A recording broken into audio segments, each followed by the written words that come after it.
ओम नमः शिवाय। शिव पुराण महात्म सुनने पढ़ने मात्र से आपके संपूर्ण पाप नष्ट हो जाते हैं, साथ ही साथ आपके पूरे कुल का उद्धार होता है। देवों के देव महादेव की जय। आइए सुनते हैं शिव पुराण का छठा अध्याय, जिसमें हम जानेंगे शिव पुराण के श्रवण की विधि। शौनक जी कहते हैं, महाप्राग सूत जी, आप धन्य एवं शिव भक्तों में श्रेष्ठ हैं। हम पर कृपा करें, हमें कल्याण में शिव पुराण के श्रवण की विधि बताइए, जिससे सभी श्रोताओं को संपूर्ण उत्तम फल की प्राप्ति हो। सूत जी ने कहा, मुने शौनक, तुम्हें संपूर्ण फल की प्राप्ति के लिए मैं शिव पुराण की विधि विस्तार पूर्वक बताता हूँ। सर्वप्रथम किसी ज्योतिषी को बुलाकर दान से संतुष्ट कर उसे कथा का शुभ मुहूर्त निकलवाना चाहिए और उनकी सूचना का संदेश सभी लोगों तक पहुंचाना चाहिए कि हम हमारे यहाँ पर शिव पुराण की कथा कराने वाले हैं। अपने कल्याण की इच्छा रखने वाले को इसे सुनने अवश्य पधारना चाहिए। देश देशों में जो भी भगवान शिव के भक्त हों तथा शिव कथा के कीर्तन और श्रवण के उत्सुक हो, उन सभी को आदर पूर्वक बुलाना चाहिए और उनका आदर सत्कार करना चाहिए। शिव पुराण सुनने के लिए मंदिर, तीर्थ, वन प्रांत अथवा घर में ही उत्तम स्थान का निर्माण करना चाहिए।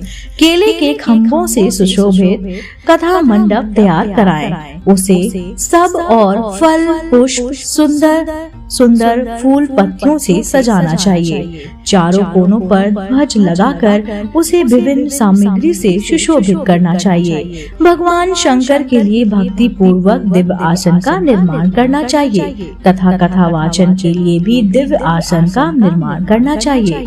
नियम पूर्वक कथा सुनने वालों के लिए भी सुयोग आसन की व्यवस्था करें तथा अन्य लोगों के बैठने की भी व्यवस्था करें। कथा वाचने वाले विद्वान के प्रति कभी भी बुरी भावना न रखें। संसार में जन्म तथा गुणों के कारण बहुत से गुरु होते हैं, परंतु उन सब में पुराणों का ज्ञाता ही परम गुरु माना जाता है।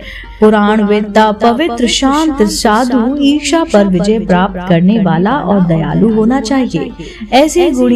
ऐसा गुरु और गुणी मनुष्य को इसी पुण्यमयी कथा को वाचना चाहिए। सूर्योदय से 3:30 पहर तक इसे वाचने का उपयुक्त समय है।